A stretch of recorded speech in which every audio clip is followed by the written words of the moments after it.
All right, here's just a little joke. I was just rubbing sticks together for fun. I didn't realize I was doing research. All right, so your research objectives. Okay, dun, dun, dun, dun. I know this looks really complicated. The first thing is how you find this information as well. I think you need to know what's happening in your macro environment. I'm sorry, guys, we're also always going to refer back to the pest analysis because you need to know, even with a children's book, you need to know what are the political issues currently. Are we allowed to sell books? Are we not allowed to sell books? Did they raise the VAT on books that makes it more expensive? Has there been any problems with exporting books or printing books in Singapore like we usually do if we do children's books because it's cost effective? Now maybe there are new regulations or border control, I don't know, or exchange rates have changed. Social issues, is there something that's happening now? Obviously people have become more environmentally aware and people want to go green, especially now, even after COVID, health, wellness, hygiene, all those kinds of stuff, social distancing. What are all the things that are actually happening now and has an influence on you? Technology now, even with online learning and teaching. I mean, wow, it's absolutely amazing how many things we've learned in this short span of time.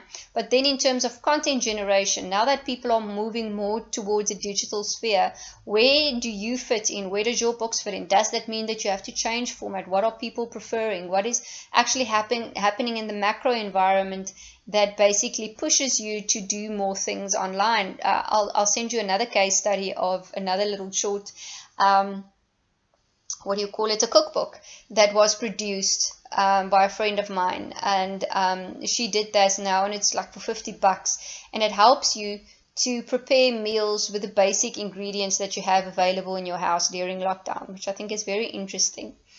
Your readership profile, so that is where that demographic and target market comes in.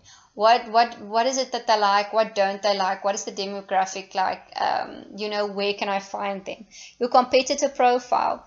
What are my competitors doing? What are they selling? All right. Your author profile. Who is the best author for my book? Remember, the idea that you came up with for your publishing proposal is commissioned. All right. So it's something that you came up with, and you have to go and commission an author to write this book.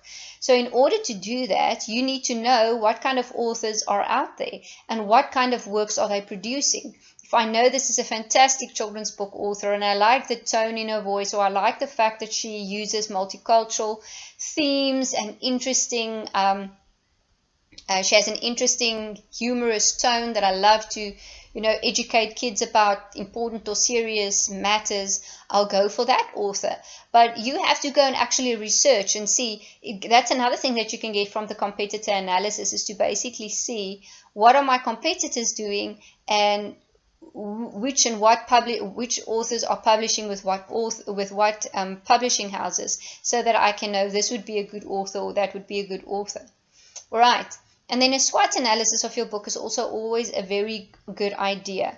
Now, your SWOT analysis, I don't know how much of business communication you guys or marketing you guys can remember, but it's about the strengths, the weaknesses, the opportunities, and the threats of your book. Look at the strengths of your book. Maybe my book is now being published digitally, and because there is now lockdown and people cannot really go to malls and go and buy books at leisure, it makes it easier for me to do a digital book, and I'm not going to use the normal channels. I'm going to use the publishing house itself, and we cut out the middleman. That's a strength.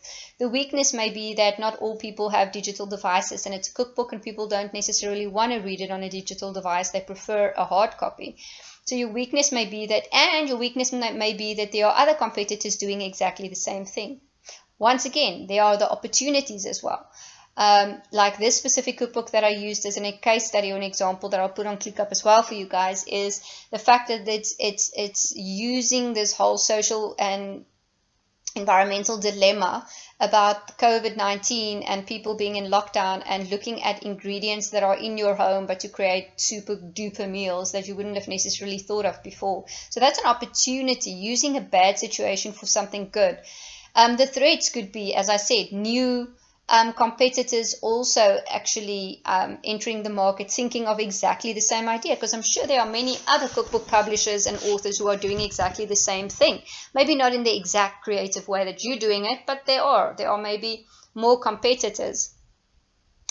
Threats could also be the banning of any digital, not the banning of the threats could, for example, be piracy, and that the book can be downloaded, without paying for it, or there can be issues with the payment, etc., etc.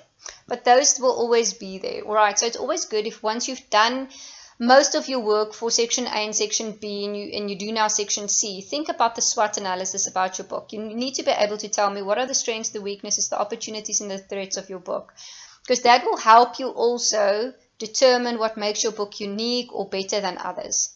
All right.